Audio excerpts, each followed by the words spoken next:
இந்த ஒரு மாசத்துல நடந்த குற்ற சம்பவங்களை எல்லாம் எடுத்து பார்த்தா பெரும்பாலான குற்றவாளிகள் ஆளுங்கட்சியை சேர்ந்தவங்களாவே இருக்கிறாங்க.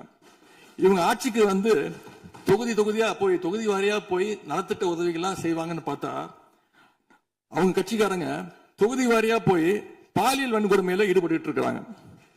ஆளுங்கட்சியுடைய ஆலந்தூர் பகுதி தயவு செய்து மொத்தம் பொதுவா நீங்க பேசுவது நான் ஏற்றுக்கொள்ள முடியாது. இல்ல சும்மா ஆதார் பாருங்க,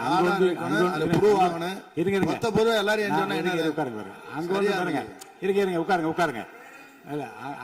அங்கொன்று இருங்க, அங்கென்றும் இங்கொன்றுமாக சில நிகழ்வுகள் நடந்திருந்து அதில் ஆளுங்கட்சி இருந்திருந்தால் கூட மாண்பு முதலமைச்சர் நடவடிக்கை எடுத்துட்டு செய்தியில் வந்து கொண்டுதான் இருக்கு. நான் பத்திரிகைகளை பார்க்கிறேன்.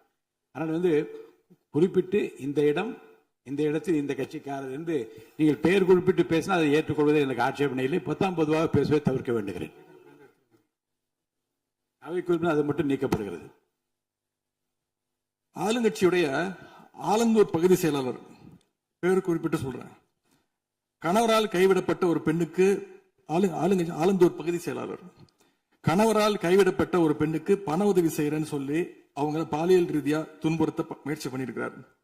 சேலத்துல இன்னொரு பொள்ளாச்சி சம்பவம் மாதிரி ஆளுங்கட்சி ஆதரவாளரான மணிகண்டன் எனும் நபர் 50க்கும் அதிகமான பெண்களை பாலியல் வன்கொடுமைக்கு ஆளாக்கியிருக்கிறார்.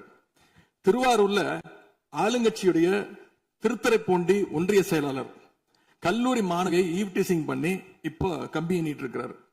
இது எல்லாத்துக்கும் மேல ஒரு கொடுமை, தூத்துக்குடியில ஆளுங்கட்சியை சேர்ந்த ஒரு அப்பாவி பெண்ணை 2 ஆளுங்கட்சி ஆட்கள் கார்ல அழைச்சிட்டு போய் மயக்க மருந்து கொடுத்து கூட்டு பாலியல் வன்கொடுமை கேங் ரேப் பண்ணிருக்காங்க. இந்த சம்பவத்தை பத்தி பேசின பாதிக்கப்பட்ட பெண் திருவைகுண்டம் சட்டமன்ற உறுப்பினர் திரு சரவணன் சொல்லிதான் அழைத்து செல்லப்பட்டதாக டிவியில பேட்டி கொடுத்திருக்கிறாங்க.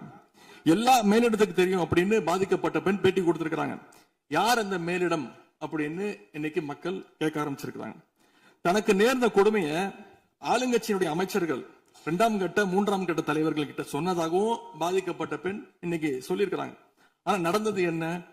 யார் தப்பு பண்ணாலும் நடவடிக்கை எடுக்க தயங்க மாட்டேன்னு சொன்னார் நம்முடைய முதலமைச்சர். ஆனா இந்த சம்பவத்துல குற்றம் சாட்டப்பட்டுள்ள சட்டமன்ற உறுப்பினர் மேல என்ன நடவடிக்கை எடுத்தாங்கன்னு தெரியல.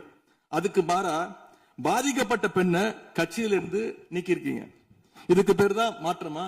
இதுக்கு பேர் தான் தூய சக்தியா அப்படின்னு மக்கள் கேட்கிறாங்க.